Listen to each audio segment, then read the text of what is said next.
শাইখুল ইসলাম ইমাম ইবন তাইমিয়া বলেন, সালাফে সালেহিন ইমামদের মতামত হল, যখন কোনো ব্যক্তি মারা যায় তখন সে সুখে থাকে অথবা শাস্তি ভোগ করতে থাকে। আর এ সুখ বা শাস্তি তার আত্মা ও দেহ উভয়ে ভোগ করে থাকে। কখনো আত্মা দেহে আসে, তখন দেহ ও আত্মা উভয়ে একসাথে সুখ বা শাস্তি ভোগ করে। অতঃপর কিয়ামতের দিন আত্মা শরীরের সাথে একত্র হয়ে কবর থেকে উত্থিত হবে। মজমু আল ফাতাওয়া। ইমাম নাওয়াবী বলেন, আহলে সুন্নাত ওয়াল জামাতের অনুসারীরা বিশ্বাস করেন যে কবরের শাস্তি একটি সত্য বিষয়। আর এ বিষয়ে কুরআন ও হাদিসের বহু সংখ্যক প্রমাণ রয়েছে। যেমন আল্লাহ রাব্বুল আলামিন বলেন, আগুন তাদেরকে সকাল সন্ধ্যায় তার সামনে উপস্থিত করা হয় কি। সূরা গাফির আয়াত ৪-৬।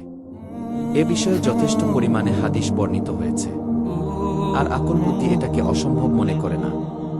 যদি কারো আকল বা জ্ঞান এটাকে অসম্ভব মনে করে তবে তাকে বুঝতে হবে, এ বিষয়ে যখন কুরআন ও হাদিসের সিদ্ধান্ত এসে গেছে তখন এটা মান্য করা অবশ্য কর্তব্য।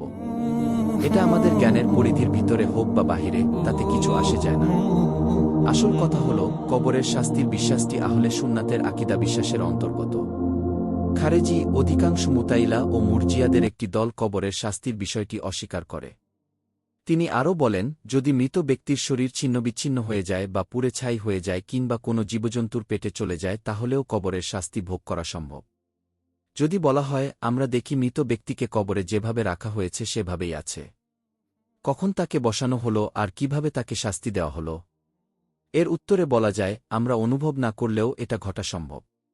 যেমন আমাদের পাশে কোনো ব্যক্তি নিদ্রায় থাকে আর সে স্বপ্নে কত খারাপ অবস্থা ভোগ করতে থাকে বা কত সুখ ভোগ করতে থাকে, অথচ আমরা তার পাশে থেকেও তার কোনো কষ্ট বা সুখ অনুভব করি না বা দেখি না। এমনিভাবে নবী সাল্লাল্লাহু আলাইহি ওয়াসাল্লামের কাছে জিবরিল ওহী নিয়ে আসত। আর রাসূল কষ্ট করে সে ওহী ধারণ করতেন কিন্তু পাশে উপস্থিত সাহাবীগণ তা টের পেতেন না। শরহু মুসলিম।